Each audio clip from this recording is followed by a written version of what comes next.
ٹھیک دی چې نه وسره پر سپارښت منوا هیڅ وسره نه منم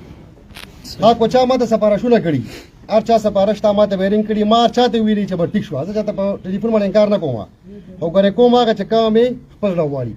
زما متعلق یو خبره مشهور ډیره وې دې کله کله د چا دغه نه ساتي بس تکاو پروا نه کوي دا خبره ګره ټیک ته په غلط شي کې کو تاسو سپارښت کو ته محکم لوړه بل کو پولیس افسر دی کو سیاسي سړی دی و زما په ذات خو پلان نو زمين شاري خو درته یو چې مور ته وینا کړې ده او ته غلط کار کې ته بس نه وینې ته غلط کړې بس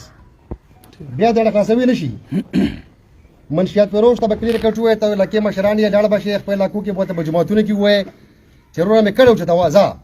دا ما کتري دي ماته قسمونه خوړې دي بیان کړې دي یا د لاشي بار ملتا یا د لاشي تبلیغ صحیح ده کنه بیا به څه پرګد نو بل پرګد ورته جوارګر دا وګوره عذاب دی عذاب ښه جواری نه ده دا عذاب دی نه چې جواری کو سو کو پکور کې کوي کو بار کې پټو کې کوي چې راته پته ولګېده چې پلان کې کس جواری کوي زمانه پتا زوري دی بزنی سمدا یې چې به جواری کوي به پرګدم نه بس چې دې اس انداز تیر تک نه پرګدم غلوس نه چران تا قوسه مونږ نه پرګدو صحیح ده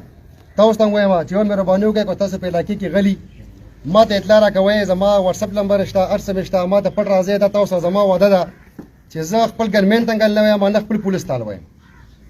خو مهرباني وکړئ ما ته راشي غلي ډاکواني چې څنګه ستا په علاقې کې اسنه چران دي دا ما ته وخت ان شاء الله پک ما ته خې پرګه مې زنه ان شاء الله اکو ته فیټ شو د غلا په دوران کې چې د غلا کول او زه په ورله ما له کور کلیر کټ یته وایم چې زی ولمبا درا سړی تکړه شي کو دې روډ باندې بدل کې ما بدل کې کنه زمبا کو دښمنی را سره کې کلیر کټ سره زکو دا تکړه شي ما سره دښمنی وکي ها خدای ساته ګور سنیچر او غل دې تکتیا نه پرګه یو بل خبره وره قبضه ګروپ کلیر کټ ځان پوهه کې ها کو یو انچ زیر قبضه کړی یو انچ زیر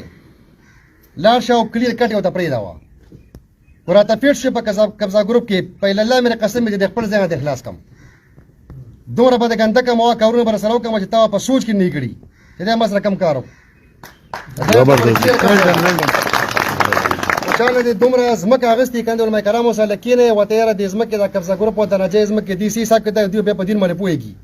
وزما سره ډنډره ګور کلیر کټ ها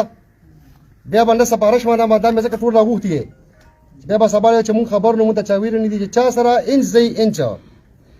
هڅه چا پس مو کوم اعلانجی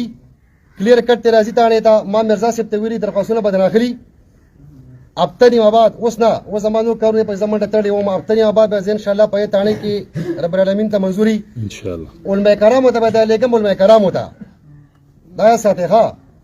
شریعتي فیصله به تر وړم به ان شاء الله ماشاءالله او چې شریعتي فیصله به څوک نه مونږ کنه بس بیا دې نه مونږ دې بوسره ګور چا تک نه دې کوم تکړی ان شاء الله زبردست فیصله به دې ته کې په شریعت باندې کې کلیر کټ ښه چې ما ته مسله رااله هر قسم مسله چې ما ته رااله تاڼې ته نه دایا ساته چې ستا فیصله په شریعت باندې کې زبې لګم ماته مدرسې مولوی دې حق والا اته بیرته لګم او کلیر کټ په فتوا پر